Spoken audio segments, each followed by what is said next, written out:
We did one in August, we did one in September, and now this is the third one in October as we all get ready to assemble for our ISPN meeting. We have used the same format whereby cases are presented, and we have a faculty from literally around the globe. I'm going to go through each of them here in just a moment. But the format should be like a morning case report of a busy pediatric neurosurgery services. These are cases that are sort of typical mid-level complexity cases, and the notion here is to try and share expertise and practice preferences to, as the title slide here says, pearls and traps, to introduce learning points that the faculty has seen over their years of practice, their years of training, things that they learned from a mentor or that they've learned on their own to detect, manage, and properly take care of these problems. So we welcome everybody participating, and we'll look forward to activity here. This is a partial list of our faculty. It's been, this third one has been an evolving list. I want to speak directly to William Lowe from Birmingham, England, who I did not put on here, but he is a most welcome, very good return veteran member of these faculty. He's very quick, very concise, and very experienced. Aisha Christian from Sick Kids in Toronto. Luca Massimi will be dropping in later. He's in the middle of operating. Same with Ilam Okal. And my good friend Tanak Herrera Pineda from Mexico City. I'm very delighted to have Tanak on here as well. He's a senior, very experienced pediatric neurosurgeon in Mexico City. So we're going to have a good time. We've got some cases from multiple different practices. We have several young house officers or trainees who are going to be presenting some of the case material. So without further ado, we'll get into just the first case here. Okay. Aisha, I may ask you to sort of make a comment on this one. This was a boy we admitted on our service. We were consulted by the pediatrics team that they had this 8-year-old boy here who looked kind of toxic. He was otherwise well, maybe a little history of sinusitis and nasal discharge for a few days. But when we were consulted to see him, we found him to be a little bit concerning in terms of the way that he looked. He was kind of lethargic. He would wake up, he would open his eyes, but he kind of wanted to be left alone. He answered questions. His cranial nerves were grossly normal. He had those laboratory examinations, and the plan by the primary team was to perform a lumbar puncture. He had that contrast-enhanced CT scan that was initially read as normal. So I don't know what thoughts would go through your mind, but if somebody were presenting this case to you, Aisha, what would be your approach to something like this? So seeing someone with headaches and fevers and elevated white count, essentially, you're clearly thinking in the infection pathway, and a lumbar puncture is a great idea.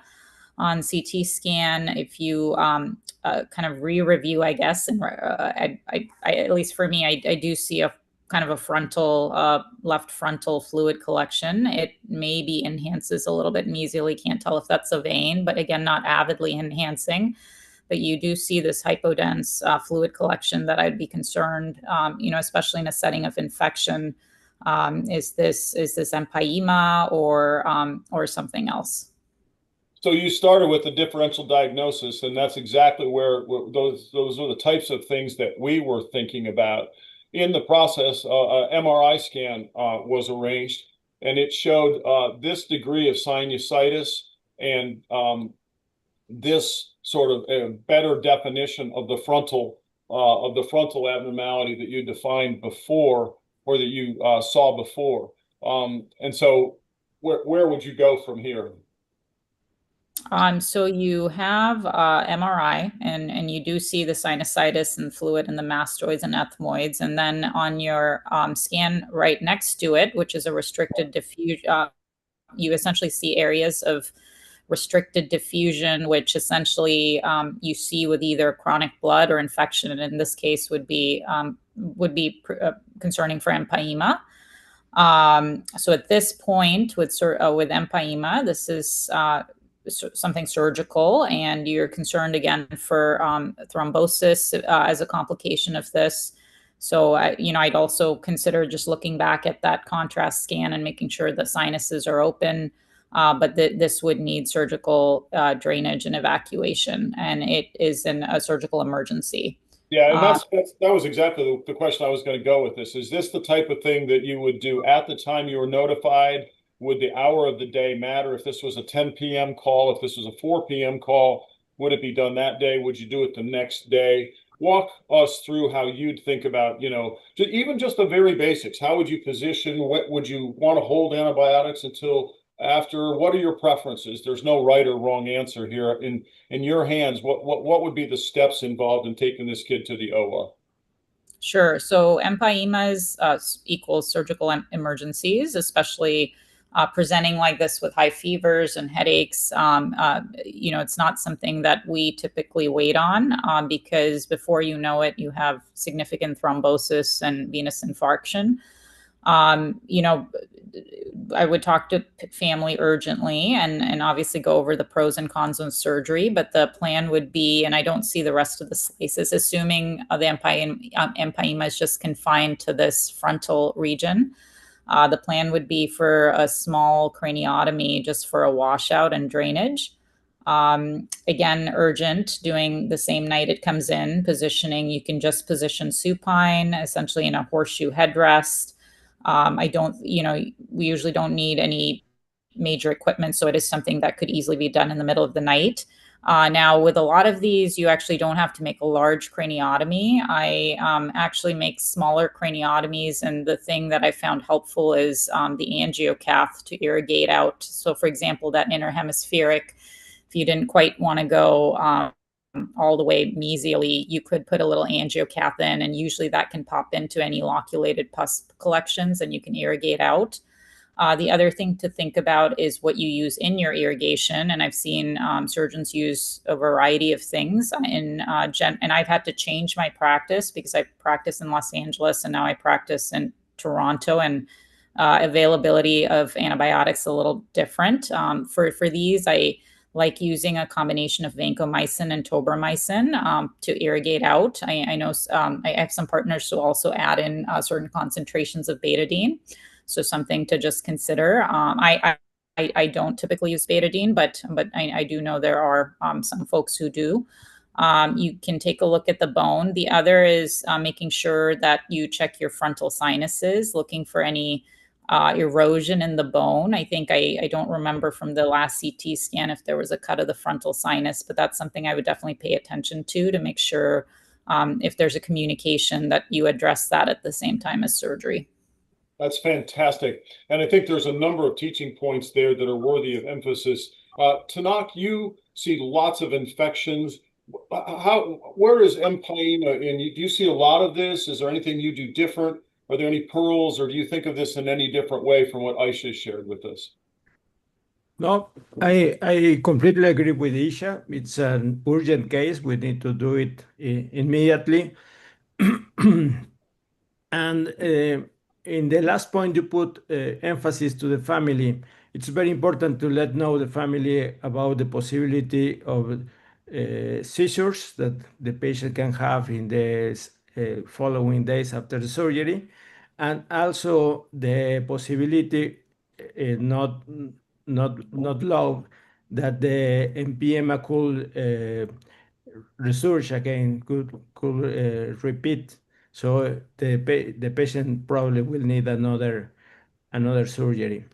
And the other thing, it's also I try to approach this with the ENT surgeon in order to clean the sinus to minimize the possibility of a new surgery or a new infection.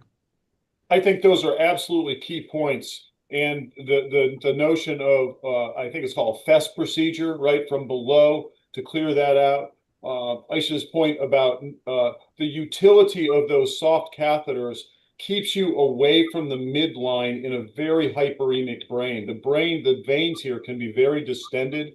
And she alluded to a little angiocath. I've used a little red rubber catheter like a little 8 French catheter. It just slides into those spaces so nicely, because sometimes if the empyema has been there for some time, if there's been any delay in diagnosing it, the brain is very angry and will swell and can even come at you, right? So the points about small openings, using tools to be able to irrigate the purulence out, going to ENT, immediately. It's a combined, either the initial procedure or shortly thereafter, to clean it out from below. Oftentimes the ENT folks aren't quite as fast to the OR as neurosurgery is.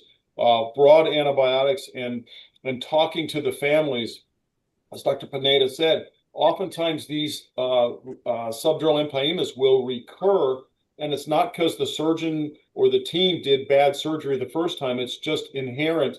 It's an area where antibiotics can't get very well, so it's very common that these need to be reoperated, and they often need a follow-up scan a few days later.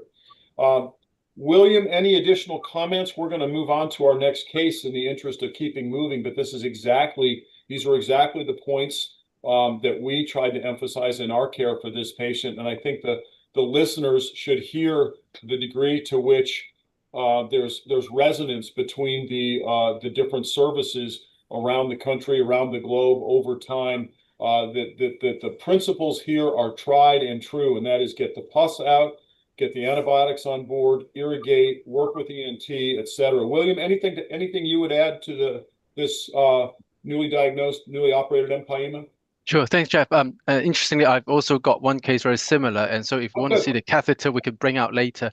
But I would probably say if the subdural empyema is a bit larger, or if we think that the child is a bit worse, I think I may just make the craniotomy a bit bigger.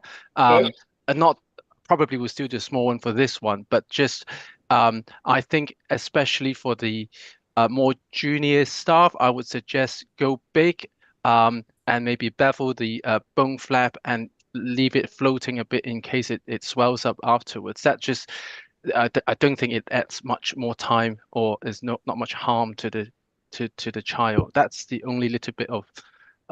What do you do in the event of brain swelling? Because I've had more than one of these like try to come at me. And my sneak away has been only open the dura a little bit and sneak the red rubber in there. And once you get a bunch of pus out, then things soften up. But on the initial approach, these things could be dragons. Yeah, I think first is to, if we could avoid it by doing a slightly bigger one, so you don't have as much shearing force on the bone edge. So I would say anticipation is the first thing, especially if you can see midline shift. And then I usually, just before the dura opening, I get a sense of how tight it is just by laying your hand there. And if it is hard, I ask my anesthetic colleagues to start some mannitol. And then I say, we're going to go quick now, get out, and then put the bone flap back on and close it, rather than spending time on the swollen brain. But I think speed and anticipation and speed. Excellent. Okay, so that's our first case. Christina, help me. Now we're going to pivot. And I think Dr. Christian's student, Marinelle, do you want to say a word of introduction? Yes. And then yes. we'll have a guest presentation. Yes, of course. So we have Dr. Castro, actually, who's doing her pediatric neurosurgery fellowship with us at Sick Kids from the Philippines. And she very graciously agreed to put together a case for us to review today. Thank you, Marinelle. It's great to see you. Thank you. Welcome. So if you'll just screen share, we'll be keen to see your case.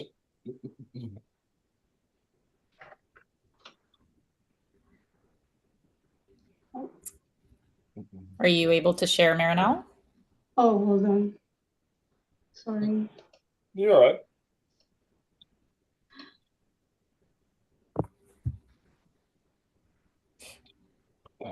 I would just add as a comment, I've had subdural empyemas recur at such a rate now that I tell families that, we're going to do a scan on kind of post-op day 5, day 4, regardless of how the kiddo is doing, and it's kind of a 30 to 50% chance we'll need to take them back to surgery. because I've had, so many of these, and they're often in a different location. And I think that's an important thing. It's much easier for a family to deal with a return to surgery if they've heard it up front than if it just comes out of the blue. So interestingly, Jeff, we presented a few years ago in ISPN, and the average operation is 1.5, and I thought the ones with interhemispheric will have a higher risk of recurrence, but actually it isn't. It's probably more the number of surfaces, either subbasal, convexity, and interhemispheric, that push you towards a higher risk of recurrence. But I guess that if that's the case, go big. Yeah, thank you for that. Looks like Marinelle's got her slides to share. So go ahead, Marinelle. Tell us about this. Thank you for allowing me to participate. So this is a case of a 6-month-old female who presented with decreased sensorium. She had a background clinical history of 10 days of progressive intermittent vomiting. She also had lethargy, poor oral intake, a high-pitched cry, and reduced responsiveness.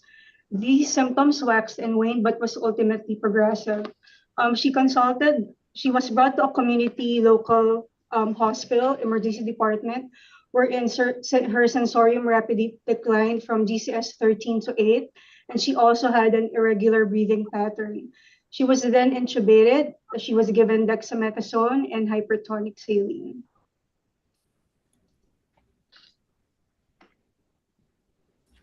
Oops, sorry.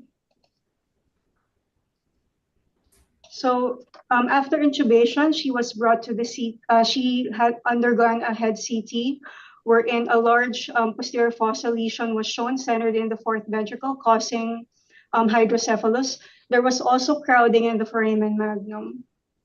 So she was transported to our hospital. She was pharmacologically sedated, and she was also paralyzed.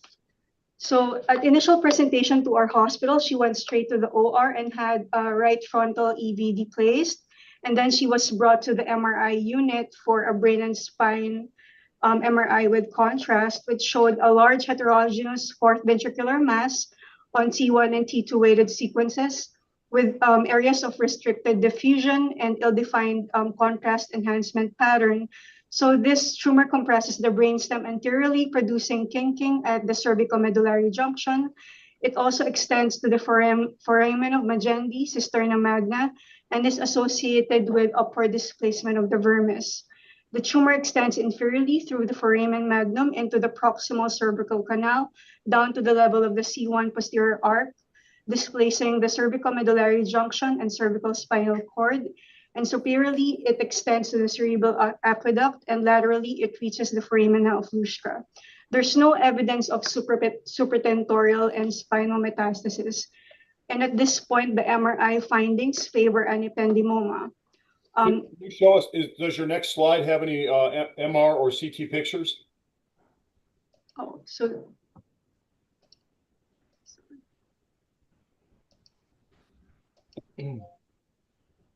So these types of big tumors, Tanak, I'm going to put you on the spot because I suspect you see a lot of these tumors present with, really large at presentation. So I'm really keen to hear what, tips and tricks you have, how liberally you use EVDs, ETVs, things like that for the associated management of hydrocephalus. And Marinelle, you're in charge. If you want to show us the MRI scan now, if that's the next slide, please do so. If you want us to comment on the hydrocephalus management up front, what would you prefer we do right now? Actually, my first question is, are you able to see the CT scan? Yes, ma'am. So in other centers, I understand that others would put in a ventriculoperitoneal shunt. So when do you do like a frontal EVD, or when do you do shunting? And for this case, I think an ETV might be not feasible. So when do you, Tanak, please comment. Management of hydrocephalus and a big posterior fossa tumor in a sick child. What do you do in Mexico City? We initially put an external ventricular drainage because endoscopic tear ventriculostomy is not technically feasible. As you can see in the sagittal cut, the interpeduncular cistern, the prepontine cistern, is completely squashed by the brainstem, so it is not possible to do an adequate fenestration of the anterior floor of the third ventricle. The other thing is that in this case, the tip of the basilar and the trunk of the basilar artery is completely obstructing the anterior part of the premammillary membrane, so it is not possible to perform an ETB. Let me just pause, Tanak, let me just pause you just for one moment, if I may. Pardon me for interrupting you. Luca just popped in, and the Europeans as a group are huge lovers of ETV whenever possible, right? So Luca, I know you just popped in, but this is in a sense straightforward. The Sick Kids group are presenting us a 6-month-old baby with a very large posterior fossa mass and hydrocephalus, and the baby looks sick on arrival. And so we're just talking about acute management of hydrocephalus in the setting of a posterior fossa tumor. Tanak was saying he doesn't like the anatomy between brainstem and clivus. And I was wondering if you shared that perspective or had a different one that reflects European, dare I say, biases, preferences. What are your comments, Luca? Acute hydrocephalus and a big P fossa tumor. So thank you, Jeff. I hope you can hear me properly. Yes, we can. And of course, in our policy, it is very simple. We try to do an ETV whenever possible. In this case, of course, I was listening about the comment of the colleague. There is no space actually seen on the CT scan, but we know that the conus pressure, as soon as we enter with the endoscope and some CSF exits, maybe is able to open a very small space in the prepontine cistern, and we can attempt to performing the ETV. So my policy will be to try to perform the ETV. Of course, if it is not possible, I will leave an EVD, an external ventricular drainage, waiting for the possibility to have an MRI and then to operate on the tumor. But in any case, I will explore with the endoscope and try to perform the ETV, and in many of the cases it is possible because the cistern is reopened because of the decrease of the pressure, and maybe there is the space to perform the CT scan. Otherwise, of course, if they have time to perform an MRI before, but I believe this is not the case, it's better to have an MRI before. So it's really important to me on behalf of ISPN that we emphasize this is not a there is a right, there is a wrong. The notion here Sure. is that the audience is hearing different experienced providers give their approach based on their experience, their concerns, their training, etc. So whether you opt to leave an EVD or you opt to press on and try and do an ETV, those are both seemingly in modern practice very acceptable options. Each has pluses and minuses, right? You don't want to injure basilar perforators. It's easier when the brain stem's back. If you're new to ETV, these are not the cases to start your experience on. You just heard a very experienced senior person say, drop an EVD and get out of Dodge. The brain stem's too far forward. All right, let me circle back to the EVD question. Is there such a thing as upward herniation? Have you seen it? And if so, where do you put this opening EVD pop-off at to prevent that terrible problem? Anyone? So, sorry. Yeah, Okay. yes, I've seen this complication, and it happens as well with the BP shunt and with EBD. So I usually, as in BP shunts, and I use a high pressure BP shunt, or I put the EBD above 12 centimeters. 12. Okay, Luca, what do you do? I do the same. I usually have a set off also 15. Okay. Even though it is a very young baby. Only once in 25 years I had this kind of complication. I was very young. The baby has an ependymoma on the posterior fossa, very large. He arrived comatose. I put this shunt, maybe it was too low the level, and there was a severe complication just immediately after the EVD. So I set it also at 15, and then I see, of course. Fantastic. Marinelle, do you want to go on with the next phase? We've had a nice conversation about acute management of the hydrocephalus. I know you have more points to make other than just hydro. Please go on with your presentation. Thank you. So we placed an EVD, and then we went to the MRI unit for this patient before proceeding with a tumor excision. This is the MRI of the patient. Would anybody like to make a comment on how they would approach this case? Marinelle, we're seeing CT. Can you advance the slide? We're still seeing CT. Right now, can you see the MRI? Still looking at CT.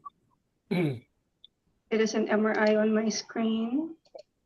Aisha, this is your case, and you, by all means, if you have comments to make on your thoughts about the hydrocephalus management. Sure. While we go.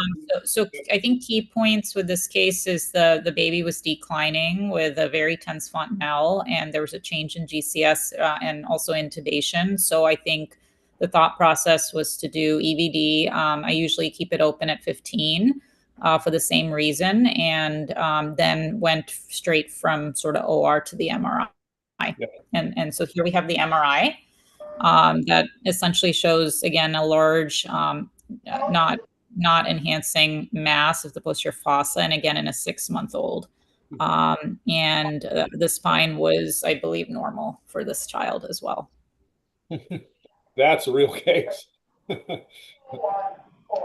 Okay. So just these are my thoughts for this case. The differential diagnosis include an ependymoma, medulloblastoma, and pilocytic astrocytoma, and the goal of surgery is maximal safe resection, either a gross total or a subtotal resection. We've already touched on hydrocephalus, and of course, some of these key points can only be judged intraoperatively, like where the tumor originates from, whether it's from the roof or the floor of the fourth ventricle, adherence to the floor of the fourth ventricle, also vascularity of the tumor if it involves the pica branches, and again, the extent of the tumor, which we already know before we proceeded with surgery. And then here's my next slide. Are you able to see it?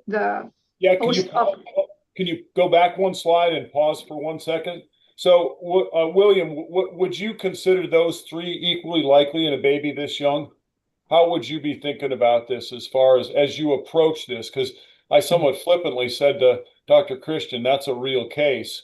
What things are in your mind in a baby this young and a mass that size? Yeah, so I'm going to put money on ependymoma. Obviously, we haven't got all the images, but it's a fourth ventricular lesion, not cerebellar. We don't have diffusion restriction, but it does seem to, I'm not sure. I think it was trying to go through every foramen. Marinelle said it goes down to the Magendie. So that is a typical features of ependymoma, I think. Luca, what are your thoughts? Big tumor. Yeah, I agree. What are you guys going to say to your anesthesia team as far as approaching this? But let's walk through it sort of step by step. What's different about this than a 3-centimeter cystic lesion in a 12-year-old? Yeah, of course, 12-year-old is much better.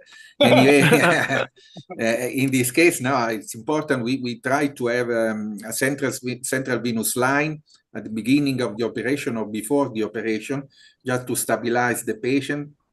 Sometimes we decide, I missed the initial part of the presentation, but I realize it's a very small baby. So we consider sometimes also the multi-staged operation. In this case, I saw that the operation was good in a single step. So if possible, it is important to remove the tumor also in one shot, but possibly, especially if it is an ependymoma, to go back in case of residual tumor.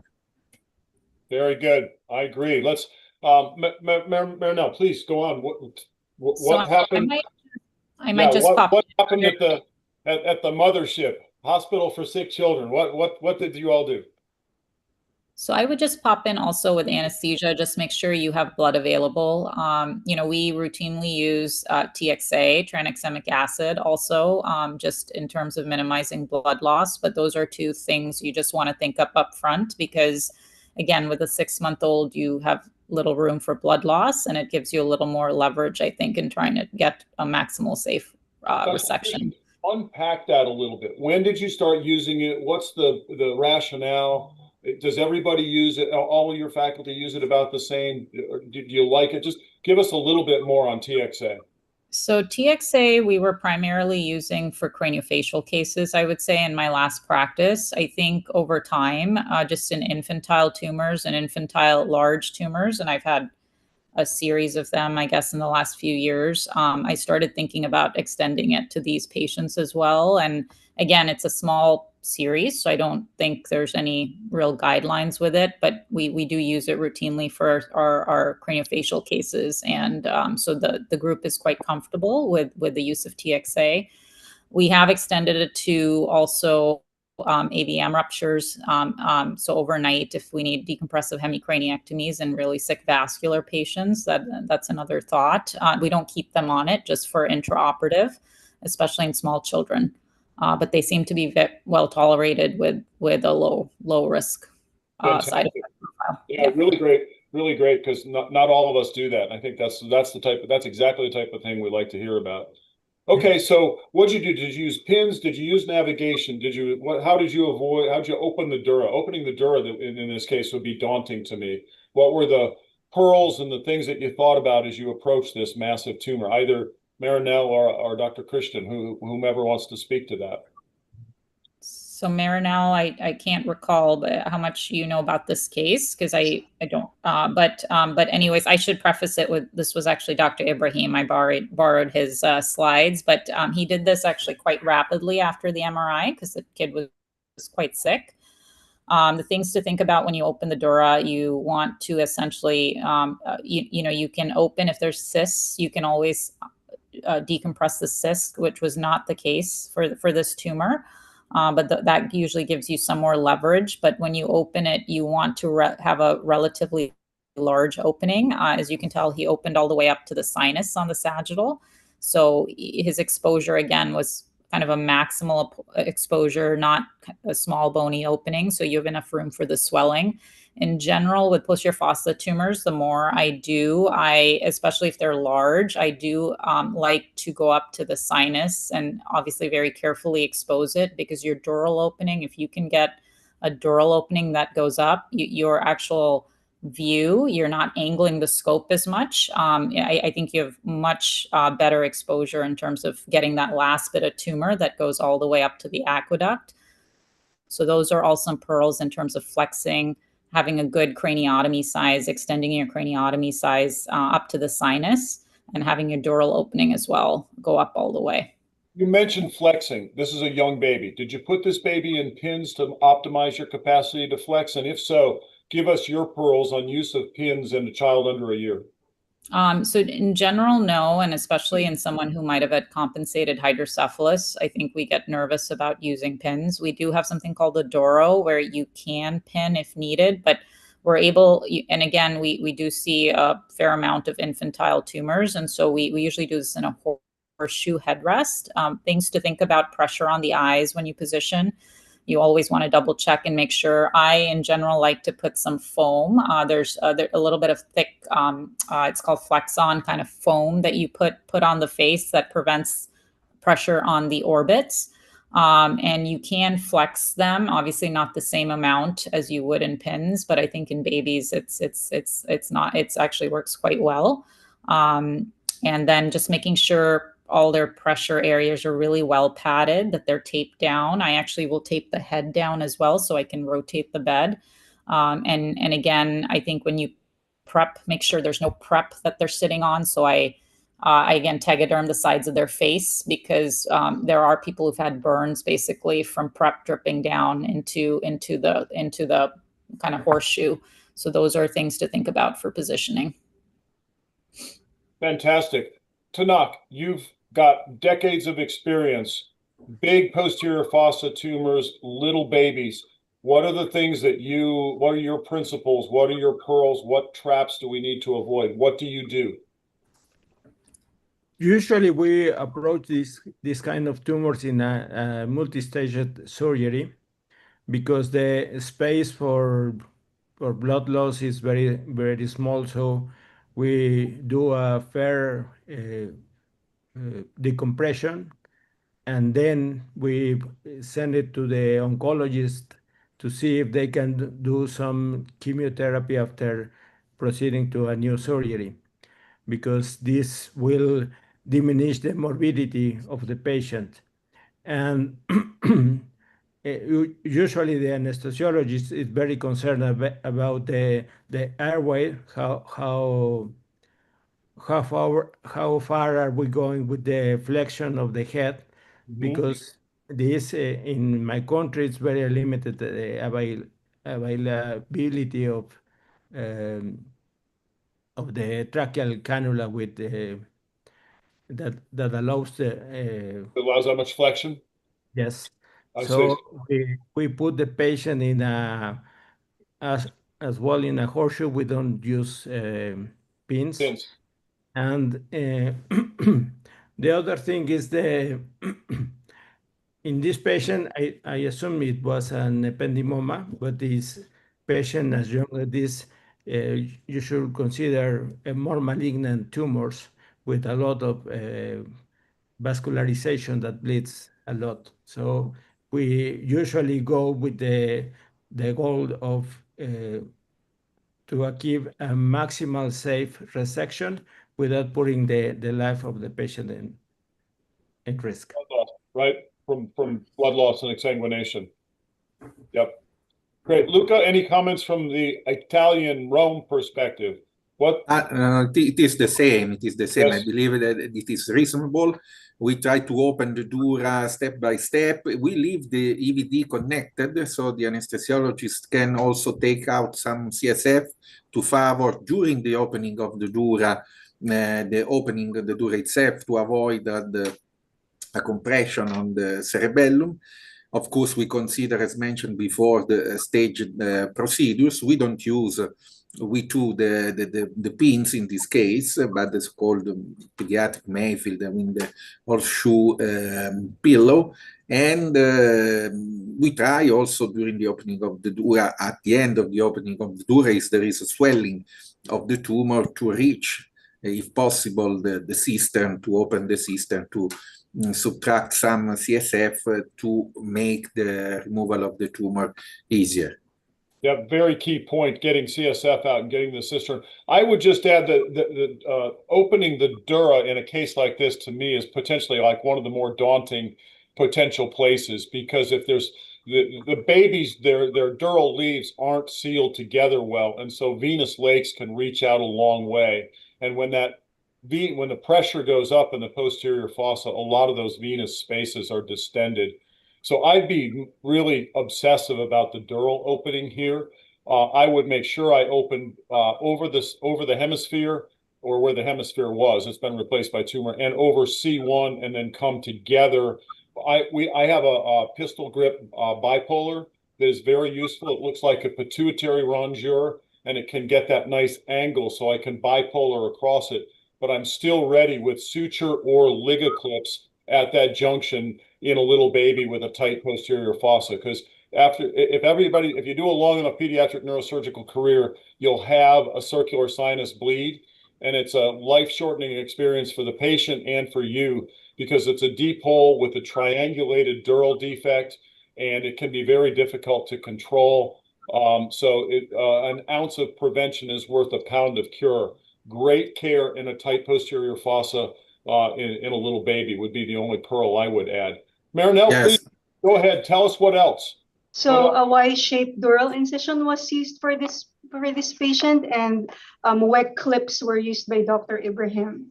And also, we noted that at baseline, there were no right body motor evoked responses, and the brainstem auditory evoked responses were reduced, particularly on the right. The tumor was easily mobilized from the cerebellum as the surgical planes were being developed. And on the right, there's a small portion of the tumor that's that's ventral to the cervical cord, and it was intermixed with this accessory nerve rootlets. Luckily, it was Dr. Ibrahim was able to mobilize this. The tumor was also not adherent to the floor of the fourth ventricle, and there was some attachment to the lower cranial nerves bilaterally. Dr. Ibrahim was also able to mobilize all of those. And there's also a very small attachment to the right lateral brainstem, which was coagulated and divided. So we also did a quick section for this patient, and it confirmed an ependymoma. So overall, the feeling after the surgery was they achieved a gross total resection, and this was confirmed with a immediate post-operative MRI. Did your post-op MRI confirm GTR, or was it a near total on your MRI? It was a gross total resection. There's no residual. Outstanding. So you know the question I'm going to pose. What if there was a little bit of disease left, and what if it was in a hard place, like stuck in the back of the brainstem? What would you do? What would you do, Marinelle? And then we'll see what William would do. I would, for our young child, I would consult with more senior colleagues if it can be removed. Because I don't want to hurt this child. She's 6 months old, and also I also know that in terms of radiotherapy, we are limited, but we can watch it and treat it first with chemotherapy and see how it comes along. William, for ependymoma, I the same answer. I think it will depend on the reason why a little bit is stuck. Is it because we terminated the operation because we just need to get in and get out, and so we didn't have all the time to inspect the surgical cavity? If that's the case, then I will go back in to get the last bit out. Especially if it's a PFA. If it was a lower molecular subtype, I could be persuaded by the oncologist not to. If it was because every time you touch that area, it has caused a neurophysiological embarrassment, or it is actually right on the brainstem, we've tried and you can't, then we already have had experience, we couldn't get in, then I won't go back in. And if it's somewhere you completely miss because it was in the Luschka on the side, then I will also go back. So it depends on the reason. Dr. Christian, a lot of the molecular subtyping, that work was initially done in Toronto. You're at ground zero. Does that matter for ependymoma? If there's ependymoma left, do you go after it regardless? What's your approach and your group's approach in 2025 for near total on ependymoma in a young child? So the two group subtypes we look at are the PFA and posterior fossa group B. And in general, A is much more aggressive. So I think treatment ends up being much more aggressive. And then for B, I think, they're much more indolent. And then I think a little more tendency to watch. But in general, I think there is a little bit of emphasis at sick kids in terms of going back if you're safely able to for maximal resection. I think for all ependymoma in general. Yeah, I agree. Okay, fantastic discussion. Marinelle, any other points on this case? Any updates, other points? Otherwise, I want to move on just to keep the pace brisk. Oh, Tanak has his hand up, please. Sorry, That's Tanak. all. Thank you so much. I would like to know what happened with the hydrocephalus. Yeah, did you need to shunt this patient, Marinelle? No, we actually removed the ventriculostomy within 5 days. Okay. Great, fantastic. Yeah, she's actually doing really well. So that's wonderful. Okay, I think Christina, can we go to Lauren's case? Lauren is yes, of course. Professor Lowe's house officer. William, can you introduce Lauren and tell us a little bit about her, your program, or this case? All right. Thanks, Jeff. We're from Birmingham, the UK, not Alabama, but I also always enjoy that relationship and link with you. Lauren is a dedicated and talented young doctor who I met when we were doing some epilepsy research work as an intercalated master degree. She went on to spend more time with us, and so she's going to present a case for us that we've recently looked after. Sounds great. Welcome, Lauren. Thank you for presenting. The floor is yours. Tell us about this case. Hi, thank you so much. So here is my case. So it was a 13-year-old female presenting with back pain, urinary retention, and progressive evolution of paraparesis to paraplegia. And so she initially had a fall from a stool and back pain and presented to ED, and they discharged her with analgesia. She represented 2 weeks later still with pain, but then they did an x-ray of the spine and there was no fractures, just some mild scoliosis, and she was again discharged. The next day, she represented for a third time due to worsening pain, pyrexia, and progressive paraparesis. And on examination, she had an MRC of lower limb 2 out of 5, which then progressed to 0 out of 5 on all movements, a sensory level of T8, sustained clonus that was more extensive on the left, a positive Babinski on the right, but there were no cerebellar or cranial nerve signs. And then when they did a bladder ultrasound, there was 600 mils in the bladder. Lauren, can I just ask you a question at this moment? Was the thinking, I see pyrexia and I see a little trauma, was on arrival, obviously you're entertaining a differential, but was more traumatic things or more infectious things highest on your list at arrival? More so infection. It was thought that the fall wasn't related, but at this point couldn't be ruled out for certain. Okay, very good. Carry on. Very good case. And so this prompted an urgent whole spine MRI and a referral to our centre, Birmingham Children's Hospital. And so here are the preoperative scans, and just wondering what people's differentials are.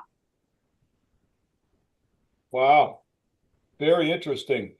Tanak and Luca, Tanak, what would you be thinking at this point? And then Luca, I'll have you make a comment as well. What do you think this is in a 13-year-old? So, for sure, there is a significant spinal cord compression here. I don't know if there was a significant increase of the infection or inflammatory signs, because it could be, of course, some infected dermal sinus or an infected tumor in this case, or otherwise a tumor core that has been decompensated by the falls of the baby, of the young boy. Very good. Tanak, anything, you practice in a slightly different area with slightly different risks for your patient population. What would this be if this child were arriving at your center in Mexico City? What things would be on your list? Well, it seems to me, based on the image, that it's an extramedullary lesion, which in Mexico we will think first of an infection and epidural or subdural emphysema, probably related to the intake of some milk without pasteurization or some contaminated milk or some other thing. And if the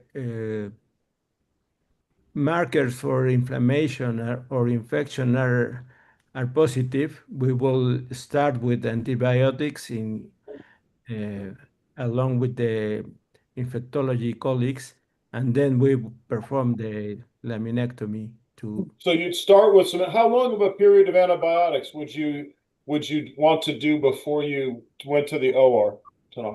Because of the symptoms, I will start 1 hour, 2 hours before, because this is an emergency. Okay, so it's mainly just a preoperative infusion dose, not that you're going to give a long course of antibiotic therapy. It's preoperative and induction. Yes. Aisha, anything different in LA? Anything different you'd see, you'd think of this in LA?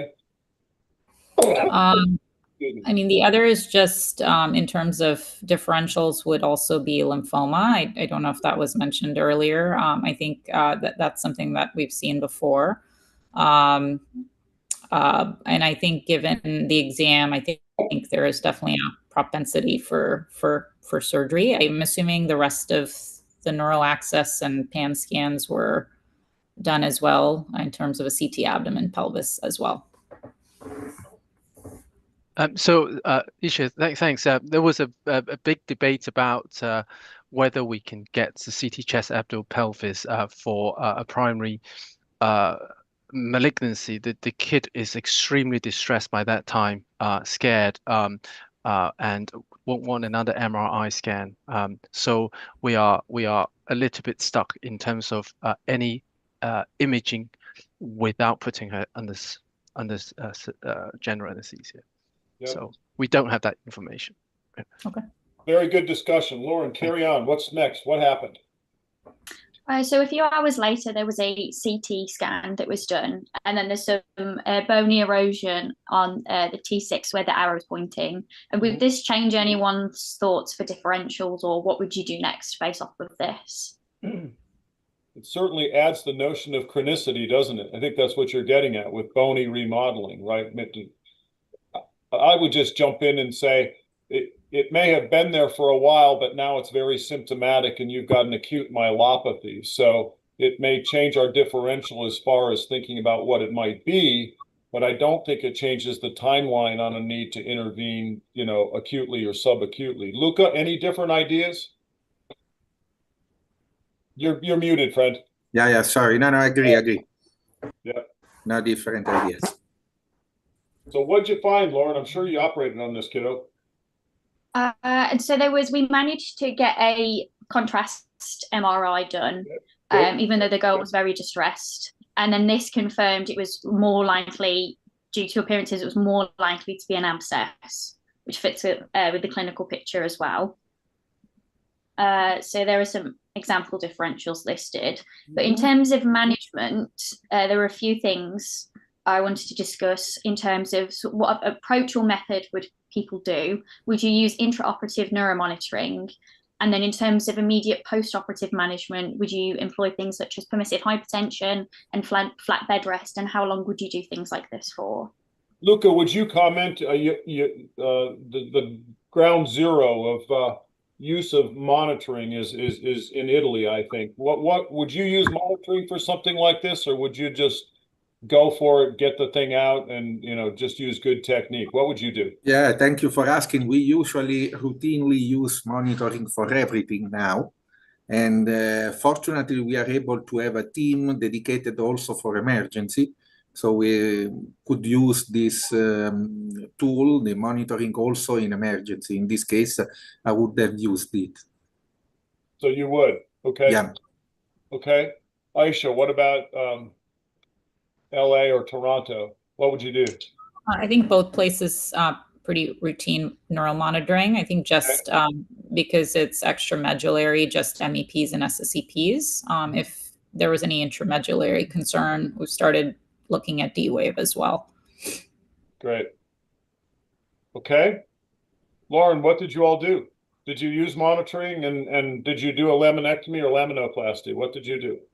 No, so no intraoperative neuromonitoring was used, and it was a T4 to T7 laminoplasty for evacuation of the abscess and granulomatous material.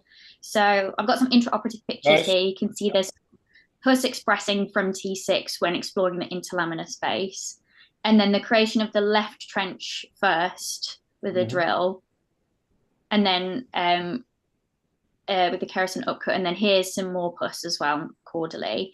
And then this is the lifting up of the laminoplasty and removing the purulent tissue from the posterior T6 and drilling some of the bone off, because it appeared that the abscess started to erode into the bone. So this was done to ensure microbiological clearance. And then here is an image of after the abscess was removed, and you can see some of the remnants of the abscess capsule. And then here is a scan of the intraoperative ultrasound that was done after the abscess was removed, which shows the decompressed cord, and the dura was not opened. So this is a 13-year-old, right? This is a bit uncommon, right? All right, so Lauren, why did a 13-year-old in a cool country like the UK doesn't have the same tropical risk, you know, as perhaps Luca might see in southern Italy or Mexico City? You know, it's going to be a different profile. IV drug abuse comes to mind for things like this. I'm not accusing this 13-year-old, but why did a 13-year-old get an epidural abscess? So it's a really good question. I think we're still not entirely sure. There were no apparent abdominal or thoracic foci of infection. She wasn't, or at least she said she wasn't an IVDU. There was no, she didn't have any, she wasn't on anything causing immunosuppression. So it's still a bit of a mystery, I think. Was it truly pyogenic? Was it like staph, or was it a mixed poly? Yeah. So I think it was MSSA. Staph. William, was this your case? Did you have other insight or thoughts on, you know, why does this otherwise healthy 13-year-old UK citizen come in with an epidural abscess de novo? Bad luck. No idea. Good teeth, good heart, good nutrition. No reason. Yeah. Tanak, in Mexico City, would this still be pyogenic, or would other things start to creep in? Would TB, would, you know, any other more tropical illnesses, particularly if it came to Mexico City from a more rural area, what types of infections do you see?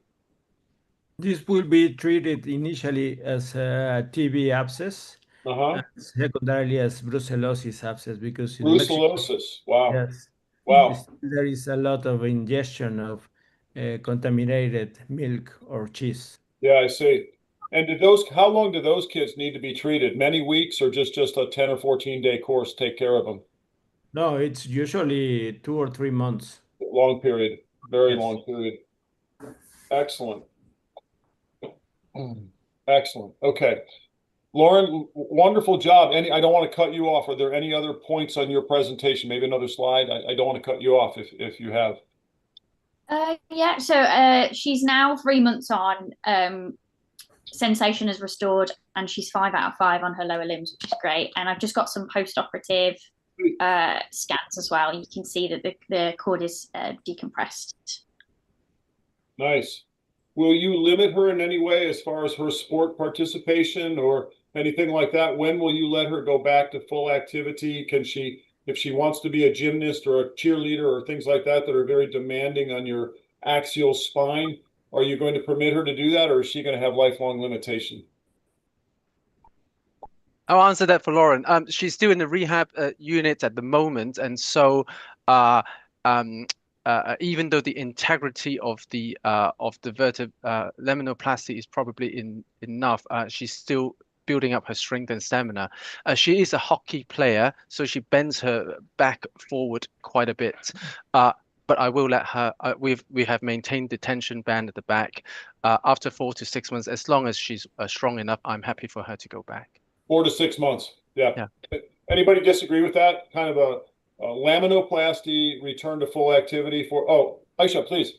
Oh, I was just going to ask a quick question. If anyone had thoughts on if this was longer level and like cervical spine, is there anything anyone would do differently in terms of approach, skipping levels, etc.?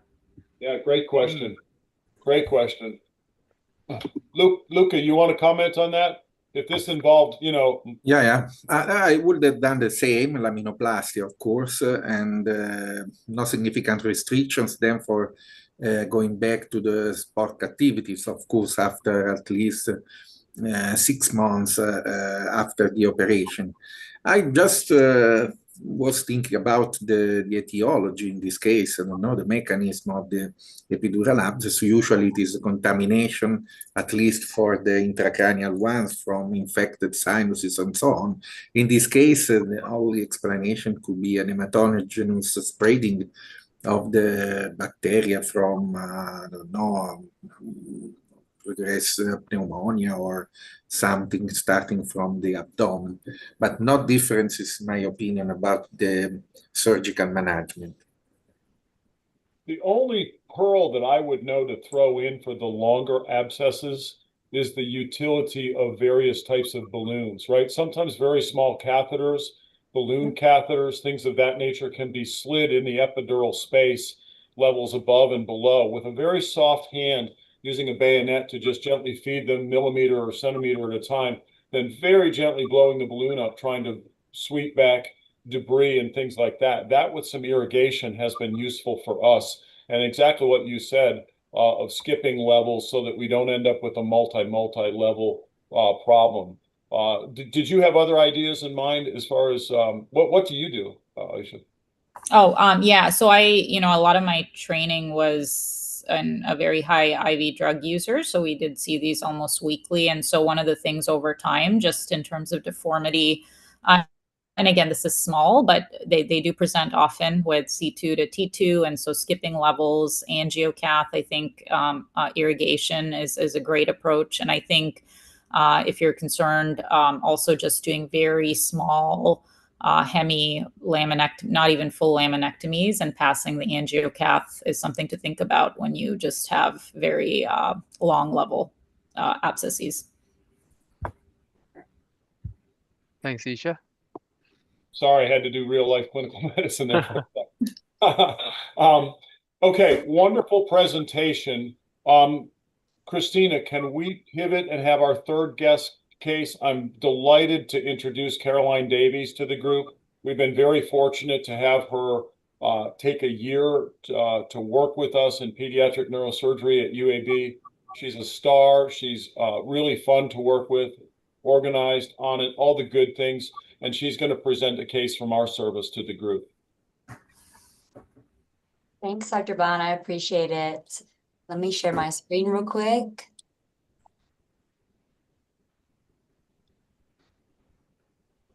Are y'all able to see my current pointer? Does it say case study? Does it show the whole screen? Yep.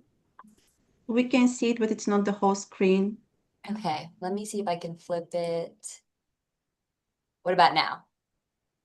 It's okay. Yes, okay. Okay.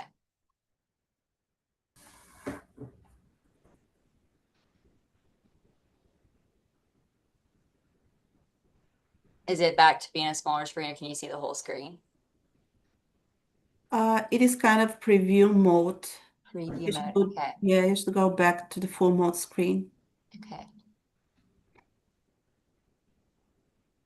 Okay, what about now? It's okay now. Okay, thank you. And yes, my name is Caroline Davies. I'm a current medical student here, grateful to be under the mentorship of Dr. Blount, and I appreciate y'all letting me come here today to present this case. Let's see if you'll let me go to the next. Are y'all able to see the second screen now?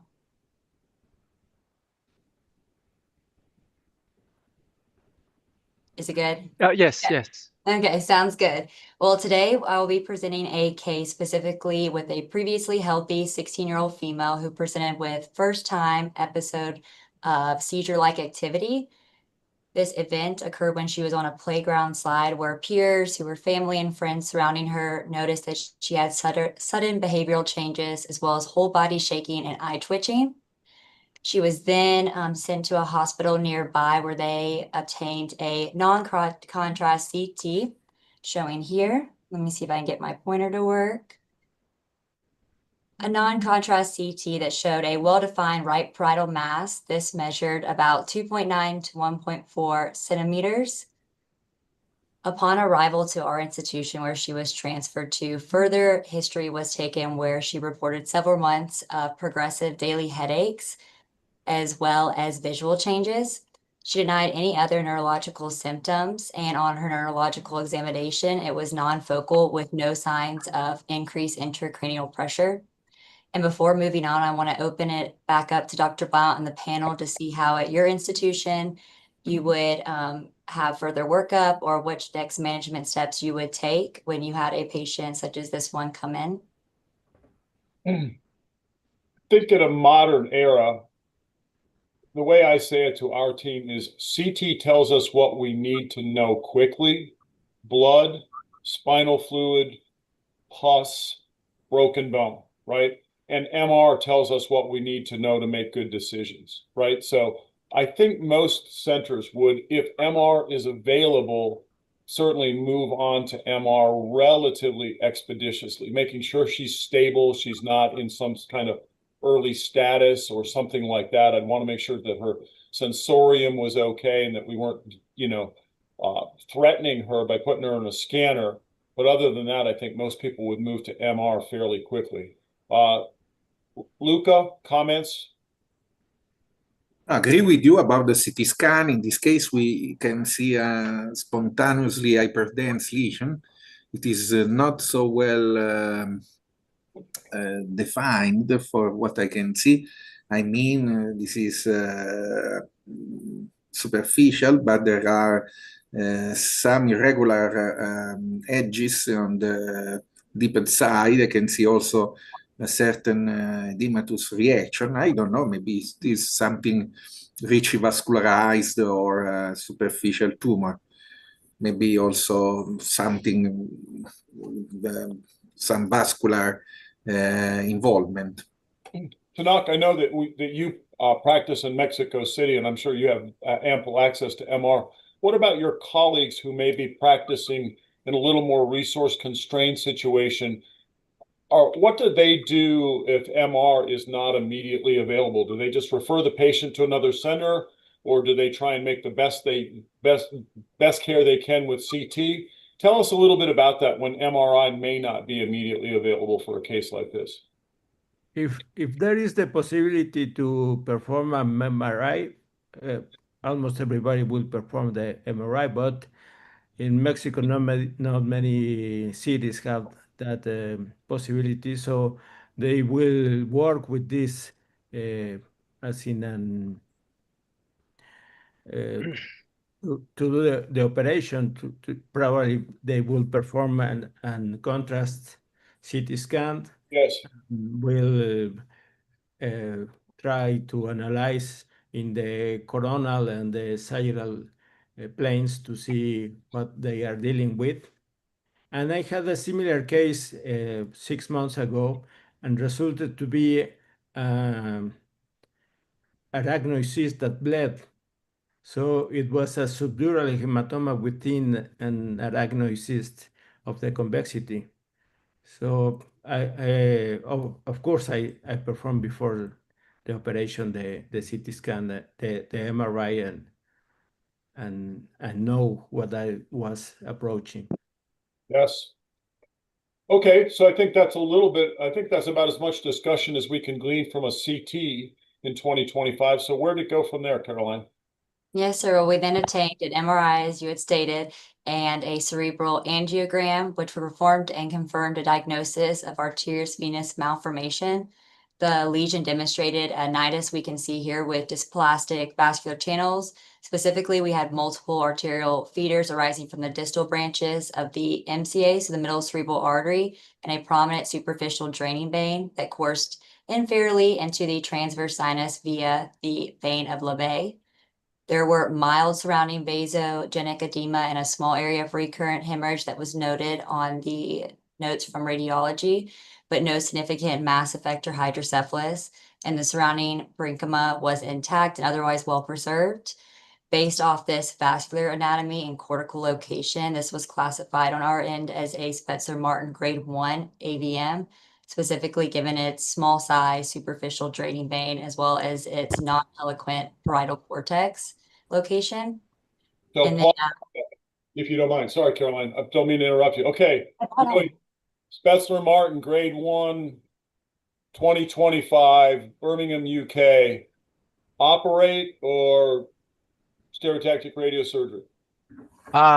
Put him through the neurovascular conference in the adult side, which we work closely with. And just to get an opinion, I would imagine their recommendation would be to resect and not for radiosurgery. And I would also agree with that. I think just looking at the location and We haven't got all the imaging. My slight concern actually is the vision here. So that's one thing. And I just want I don't think we have said about the bleeding. I don't think there was acute bleeding, right? This is a symptomatic AVM that has caused seizure with no nidal aneurysm. So we have got some time, but it's a cold aneurysm, cold AVM. So we'll have lots of planning and try to resect it. Caroline, this was one of my partner's patients. I don't remember. Was there an ictus other than a seizure? Was there thought to be blood, or was it purely seizure? It was mostly seizure. The only thing noted was that small area of recurrent hemorrhage, but nothing of acute. So radiographic, but nothing in the symptoms that suggested hemorrhage. Yes, sir. Okay. So Dr. Christian, sorry to keep putting you on the spot, but LA versus Toronto, right? Very, very different environments in which to practice, right? Stereotactic radiosurgery versus resection. Does it depend on your colleagues and your support? Tell us how you would, your previous life, your current life, Spetzler-Martin, grade 1, non-dominant side, LeBay drainage, et cetera. What are your thoughts? Sure. So I think, I've seen a variety in practice patterns, and I think in Southern California that we definitely had some pediatric neurosurgeons have a preference for Gamma Knife and for stereotactic radiosurgery, even for relatively kind of superficial AVMs. I think everything depends on what your comfort level is, because what's low risk in one person's hands may not be in another, and it depends on just the number of these cases you're doing. With this, I agree. I don't think with this grade 1, there's a role for endovascular. I think it also, again, a lot of management depends on if you have access to a great endovascular team. I can say both LA and at Toronto, really lucky to have amazing IR colleagues who do amazing things with embolization, to where some of the tougher AVMs are almost fully treated with endovascular. For this, I would say my practice was similar, probably open surgery. I think the thing to think about, even though there's a low rupture risk year to year, in pediatrics, you really have to look at the lifetime rupture risk, and that can be actually quite high. And so again, it's not an emergency, but I would say both in Los Angeles and Toronto, this would actually get treated with open surgery. Open surgery. How about in Rome, Luca? Rome, the same. I agree totally with Aisha, and of course, it depends on the context and the behavior of the team. But in this case, it's a superficial AVM, grade 1. Of course, the concern about the vision by William is correct. But in any case, I believe that open surgery is the best choice in this case. Tanak, Mexico City, grade 1. Operate, follow, radiosurgery. In most of pediatric centers here in Mexico City and in the country, the conduct would be open surgery. However, there are some centers here in Mexico where they champion the use of gamma knife or radiosurgery in this kind of lesion, especially if there is no rupture. My opinion is that it's better the open surgery. Very good. Caroline, please carry on. What was decided? Decided that specifically what they're going to do is open surgery. So we did a right parietal craniectomy using neuronavigation. We had a complete microsurgical resection of the AVM. This was decided because given that the AVM was symptomatic, as we discussed, and presenting with both the seizures as well as the past progressive headache and the location of the non-eloquent cortex, our team felt that microsurgical resection would provide the best longitudinal outcome. I also have images of the pre-op versus post-op for the angiogram that can show the difference from before and after with the nidus versus the decreased flow. Overall, this patient, when they returned to clinic, was doing fairly well. The family was very happy with the care. There was only slight visual changes that she was still experiencing that she was referred to for ophthalmology, but not one significant enough to require any further intervention with our team. Overall, as we said, the family was grateful and had a good experience with the post-surgical treatment plan we had. I think you had an intraoperative couple of pictures. I do not. That's the only Oh, photos. no, that's fine. No. I just didn't want to steal your thunder. And so it seems like in this particular case, there was quite a good consensus that microsurgery was the preferred approach. Let me just ask then the group, what are the thresholds that if the drainage were a little different, let's say this was a Spetzler-Martin grade 2 or 3, essentially same localization, what are the thresholds that tip you most significantly from open microsurgery to radiosurgery for AVM, compact small AVM in a teenager? Anybody want to dive in? William, what do you think? So I have to declare I'm not a vascular surgeon, but what I think what will guide me most is not so much. So the venous drainage is a technical challenge as such. So that is something that we could overcome with borrowing and asking our adult colleague to help with. But what is, I guess, more important is the location. Part of the Spetzler-Martin grade, and so because that is a non-modifiable thing, it's not, you can't overcome it with technique. It's the fact that it is in an eloquent area.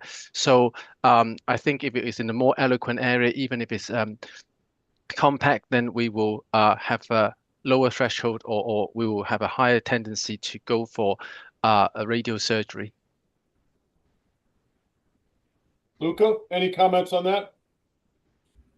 I think he had to step out. He's back in surgery. He just sent a note. Oh, okay. Thank you for that.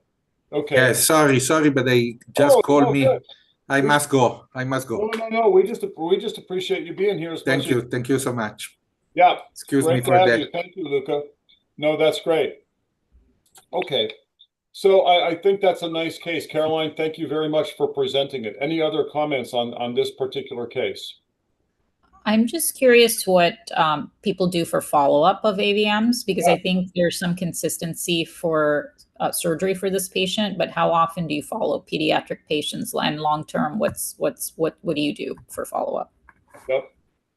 As I said, this is not my case, but we typically do the 3 weeks for acute, 3 months for general follow-up, and then would probably re-squirt at 6 months. That would be if this were my case, that's what I would do. See the patient at 3 weeks to check acute things like wound. There's no risk for hydrocephalus in this case, but those are the things that are on my mind at 3 weeks. How's the wound? How's the family? Are there anything that's come up that we didn't expect? Then 3 months kind of general, are they getting back into the flow of their lives? And then 6 months to return to the lesion. What do others do? Hi, everyone. Hi, this is Aylem. Sorry, I was on the Okay. Good. Sorry, still in the OR. That's why I wasn't able to open the video too. The hot seat is waiting your arrival. So I think the main question for me is when to repeat the angio for patients, right? I think, that's always been a little bit of an arbitrary for us. We do the 3-3 for, but in terms of like when to repeat the angiography, I think our team here, we do 3 years, and then we follow with MRAs during the clinic workup and clinic visits. And then at 5 years, again, we do another angio, like a capital angio. But I'm sorry. But nowadays, like the non-invasive imaging techniques have been so well that some people might just follow it with just a CTA or an MRA, right? So yeah. I'm curious to hear what others are following with, or when they during the angio, repeating the angio after surgery. Of course, we do one right after the surgery to make sure that everything is closed, and then the follow-up we do in about 2 to 3 years. What follow-up would you do in Toronto, Dr. Fisher? So this has changed in my practice, so that's why I was curious. I think before I was doing immediate post-op, like straight from the OR to angio, and then 1 year, and then 5 year. In Toronto, I would say it's a little less. We still do the immediate straight from OR angio, and then it basically may happen at 1 year, but I think that's sort of the last. I don't think it's as consistently followed.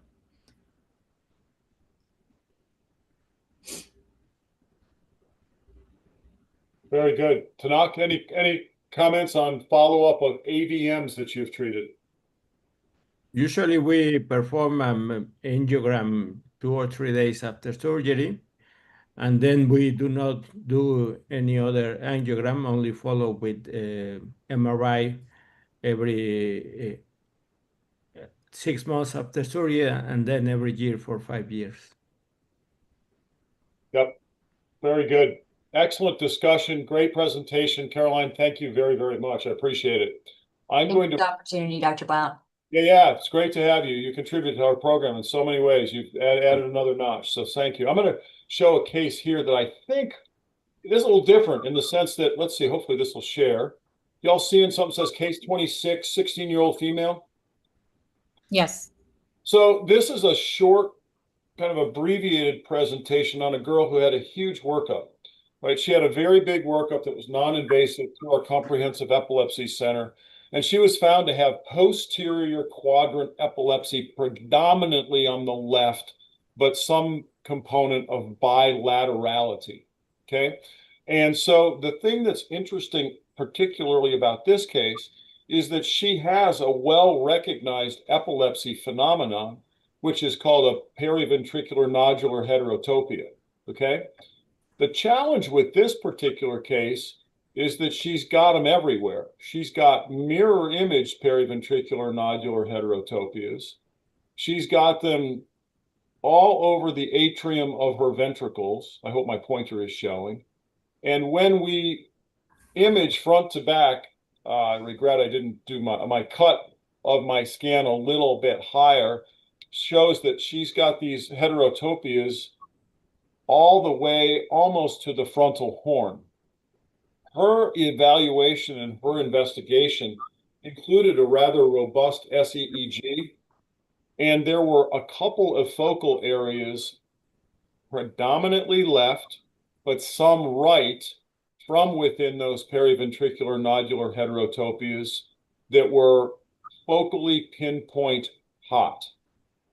The fact that there was bilaterality in terms of onset led my epileptology colleagues to embrace a little bit more conservative strategy, moving into the realm of neuromodulation.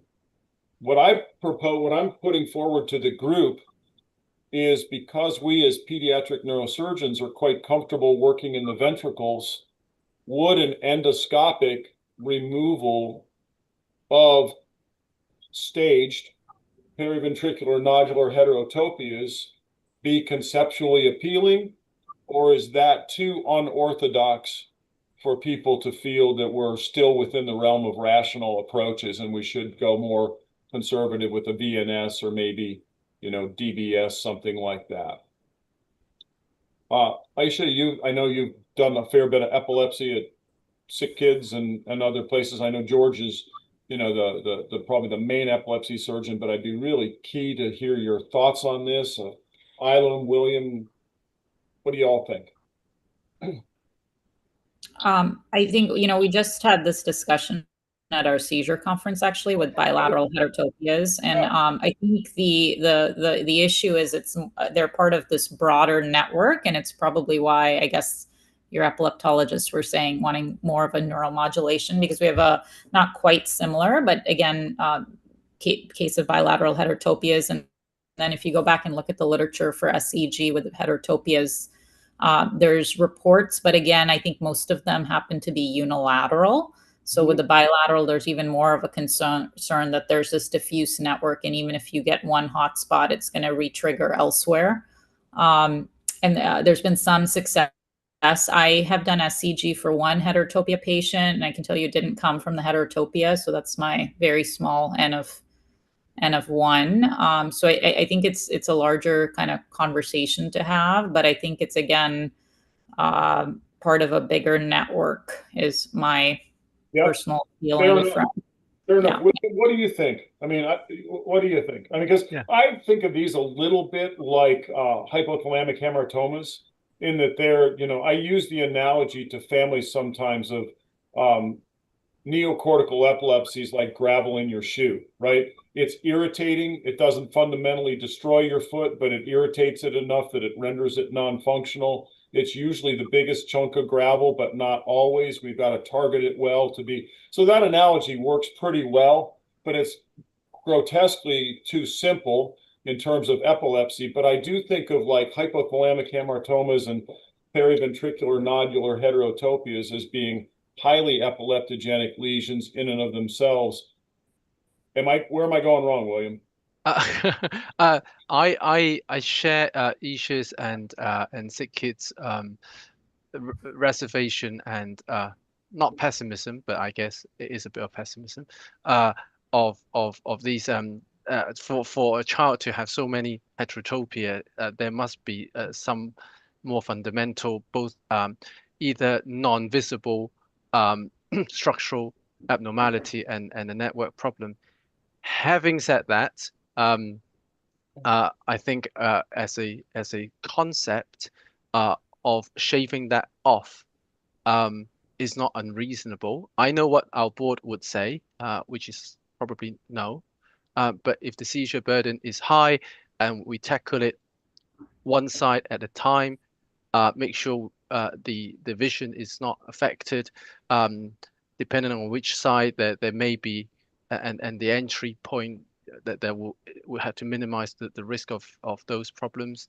I probably won't have it.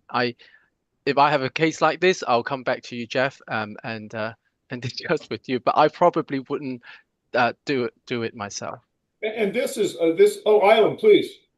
No, I mean, I'm not an epilepsy surgeon. I have a little bit of a PTSD working with Spencers for a long time. And my partners are doing it. But, my question is, laser has been used in very broad indications to my follow-up with, our epilepsy team. So is laser ablation, where possible, can be a solution for multiple lesions. But I know that with multiple lesions, they have done, neuromodulation rather than resection here, at least.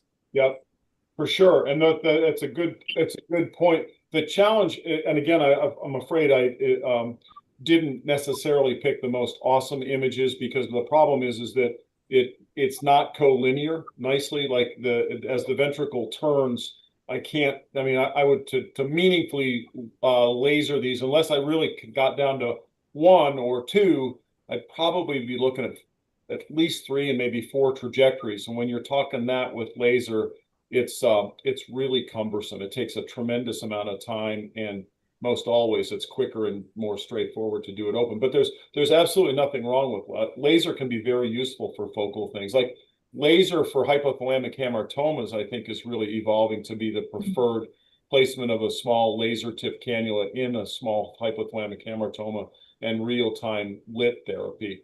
I think the other tool that we're a little bit new to at Sick Kids, but there's a large French experience, is the RF ablation. So we just got an RF ablator, and they're more transient in terms of your effects, and you can ablate through the SEG electrodes. So you can, I think it's approved through Dixie, but we've been doing AdTech. And so if you do SEG and then ablate, again, the results, they say about 2 years is what the French experience say before you have to retreat. But if you're thinking, hey, is this something that could be responsive, that could be a way of finding out and seeing if they are seizure free or have a reduction in their burden. Just to unpack that for the observers, right? SEEG has kind of evolved to be the preferred means of placing intracranial electrodes because of its capacity to reach deeper.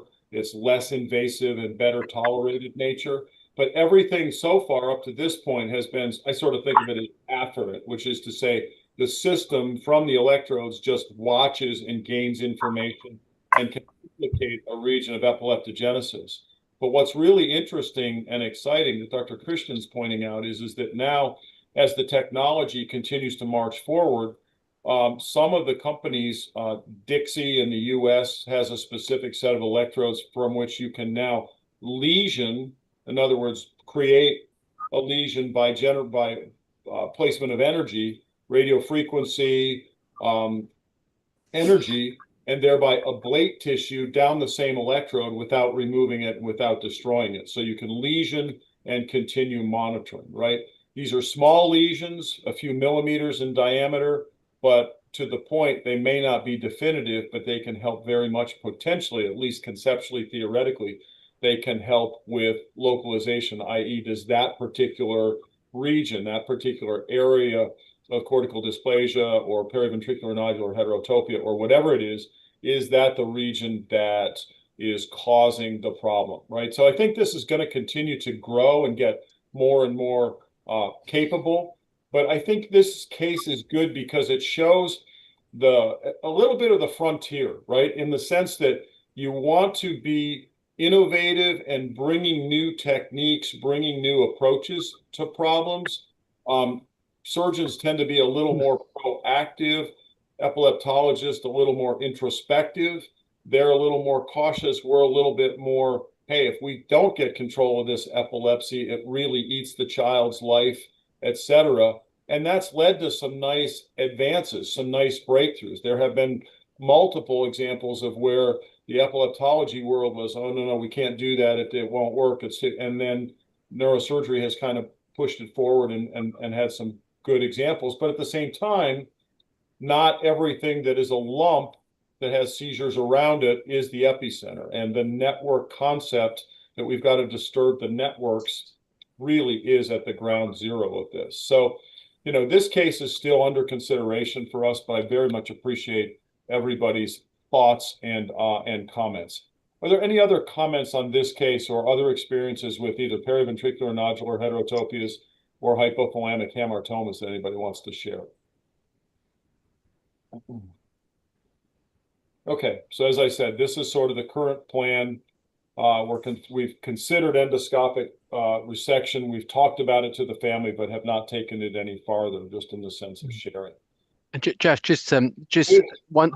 We've done one case that has a unilateral temporal horn heterotropia, which also has got this slug-like appearance. That looks like it's just plastered there with a nice approach into the temporal horn. We thought if we just take that off, it will just fix the kid, and it didn't work. But that is yeah. So that was one case of a unilateral, very much similar to the one, you know, the case you have, but and we, yeah. Very helpful. Okay, so I will show another case now, and this is a little bit in a sense of such a familiar thing, and it's a little bit of a recurrent conversation, but I think it's good for the learners, the young doctors, the whatnot, to hear these conversations and these debates. Those of us that spend a lot of time going to pediatric neurosurgery meetings hear these kind of again and again. But I do think these conversations are important because they're timely ones. An 11-year-old who comes in with swallowing difficulties and has this image is a well-recognized entity in pediatric neurosurgery, right? The abnormality that we're all seeing here, first of all, the swallowing difficulties in isolation very often take us immediately to the brainstem, right? So long tract signs plus bulbar signs, swallowing difficulties, secretion, management of the oropharyngeal secretions, those issues take us very quickly to the brainstem. And unfortunately, the options in the brainstem aren't great. So when we did more detailed imaging, we can see that in the pons and the bottom part of the peduncle, we have this hypodense region here that on T2 is a bit broader. It's an interesting question as to whether or not this is a DIPG, a diffuse intrinsic pontine glioma, or is this a more focal lesion? And then the neurosurgical question that always raises its head is whether or not this lesion ought to be biopsied, right? is there any role for biopsying off of a protocol? Sorry, I didn't realize for all this time I've been in non-presenter mode. I apologize. Is there a role for biopsy if one is not participating in clinical trials? What do you do with this lesion in let's have Elam and Tanakh discuss this. What do you do in Little Rock right now, and what would be the story in Mexico City right now with this lesion? Elam? As you know, in our case, since we feel like, we have the resources, we always get this request for biopsying these patients before even, because there's always a study that they can be plugged into. Yes. In the setting of no treatment or like no studies available, we go by the radiographic findings and probably not biopsy that unless there's a need, and then treat it as it is by our neuro-oncology team. The one thing that I follow them is for hydrocephalus. If this gets bigger, it causes trouble, then we follow them for hydrocephalus. But out of the study, out of a protocol, we do not biopsy these patients. Do not biopsy these. Okay. No protocol, no biopsy. Okay, Tanakh, what happens in Mexico City for a child that comes in with clearly a brainstem lesion, right? Hypodense, doesn't contrast enhance, could be focal. What would happen to this child in Mexico City? In Mexico, we've been evolving from several conducts with not doing anything to nobody, then biopsy to every patient. However, the results are very, very bad. So in my personal practice, if the patient has a possibility to go to a program where there is a protocol, I send to that hospital, usually in the States. And if he does not have that possibility, I do not biopsy. I explain how the prognosis is and how the course could be. And I observe the patient with an MRI to see if the behavior of the lesion changed to probably see a less aggressive tumor and probably perform a biopsy or a partial resection. However, these patients in Mexico are doomed. And I think I have had several patients last year. I sent 4 patients, 2 to Houston and 2 to Boston. None is alive despite none are alive. Yeah. Would radiation therapists radiate this without tissue? Yes, they do. They would.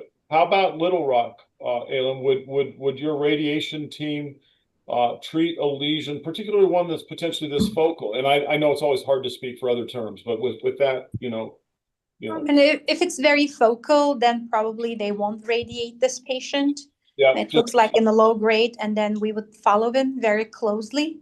And that's a luxury that we have. We can follow our patients very closely every few months with imaging studies, right? Yeah. But they won't do a radiation right up front head unless it changes. Certainly, if it becomes exophytic, then we may do a resectional biopsy, but we would not aim for a total resection.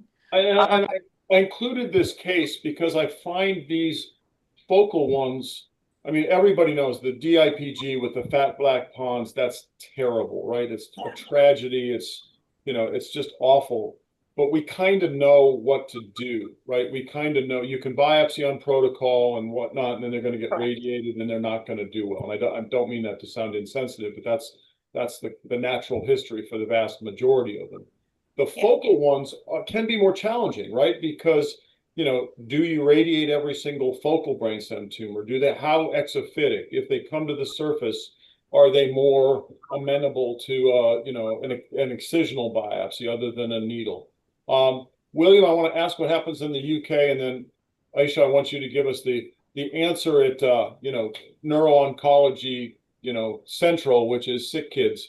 So what's the answer at UK in the UK, and then we'll follow. And we may wrap up today with this case. We've had a lovely session today, and we don't need to go to the last minute for everything. So, William, what's the UK situation with a partially focal brainstem tumor that's not truly exophytic but does come to the surface? Would you biopsy? Would they radiate, etc.? Yeah, because we class this as an atypical DIPG, or as you said, not a DIPG, and so in our center we will likely to do a stereotactic leg cell frame biopsy to guide our treatment. We may be lucky and it's a low grade, or we may find that it is a high grade but not a DIPG type high grade, depending on the molecular and histopathology finding. For this particular case, because it has because of the location, I think we will also do a leg cell frame biopsy. But we have also done if there's a cystic lesion or there is other changes where you could do a bit of decompression. If there's a cyst, then we've done one or two. In this case, we would go for a subtemporal approach, open up the tent, avoid the fourth nerve, and see the origin of the fifth, and try to get a little bit out and release some pressure if there is pressure. Okay. If you did not biopsy, would your radiation team, your radiation therapist, radiation oncologist, are they willing to treat with radiation in the absence of a tissue diagnosis? Yeah. They probably will, but I think this question is in a way irrelevant in our center, because we are quite happy to biopsy. So for them, we don't have that dilemma because we're quite comfortable with biopsying. Very good. All right. Last word. LA and Toronto. What did it differ? Because Kaiser, different type of center than Hospital for Sick Children. Very different, sort of missions and whatnot. Sure, and I should clarify. I'm primarily epilepsy at sick kids, so I don't do too much tumors, but just anything emergently. But I would say there's really a lean in Toronto of doing circulating tumor DNA now. There's really a push if you can get CSF. For the most part, they're sending something called ctDNA. It's the liquid biopsy. It was a research protocol when I was a fellow there 8 years ago, and now it's really routinely done. The results from low grades, a little bit tough. I think they're still looking at if there's a high enough yield, but I would say first step in a lot of these is actually ctDNA. The oncologists are really pushing for it, and the pathologists as well have a big investment into it. And so it has been helpful in some cases. Then it would be a tissue, I think, especially because it's focal and not a classic diffuse. And even for the DIPGs, I would say they're more and more, because there's so many different clinical trials. If they're a trial patient, they really want tissue, and they do look at the molecular markers for these as well. So I would say more and more we start with a ctDNA. If they're a part of a trial, then there is a push towards getting tissue. In terms of, let me interrupt you. How is ctDNA? What specimen do they need? What do they need to run a ctDNA analysis? CSF. CSF, lumbar puncture. Lumbar puncture. Lumbar puncture. High volume, regular, just plain old everyday. I can't remember the exact volumes, but it's not. It's easy. Like not high. Yeah, it's relatively straightforward. So in non kind of acute urgent, sure. That's always the first step. Yeah, not trying to put you on the spot. It's just that not everybody has that. So like knowing how the tests are done, not everybody can comment on that. Okay, other comment. Yeah. I didn't mean and then I was just going to say, as far as biopsy for these, I'd have to look at the images, but I've been doing these with kind of a Navigus, just going in if there's access. I can't see on this through the peduncle, but I'm not quite sure again, but obviously picking a low risk approach and trajectory. Fabulous. Okay, well, folks, I think I want to just take a very deliberate moment and thank the faculty very, very much. Thank you for your flexibility. Thank you for your comments. Thank you for being willing to be put kind of on the spot. I will tell the observers that the faculty did not have the answers on these cases. This was not, you know, here's a case of subdural empyema, here's a case of a brainstem tumor. This was as new to them as it was to you. We hope we've sampled broadly from across the world, you know, to show the listeners the variability in approaches here, but that things center on various themes. And we encourage you to listen to those places where there are similar ideas, similar themes, because there's a reason, right? And those are the types of things that will keep you out of trouble. So thank you to everybody. Special tip of the hat to William, because he was a surprise pop into my email. I did not realize that you were joining us, and I'm absolutely delighted. So I apologize your name wasn't on the faculty slide, but as everyone can see, whenever he's on the faculty, he always contributes his share and more. So lovely session. Thank you all. We covered a little bit of everything, a little spine, a little tumor, a little vascular, some epilepsy thrown in there. It's been a great conversation. I think that these case conferences will continue on. This is my last one as chair of education.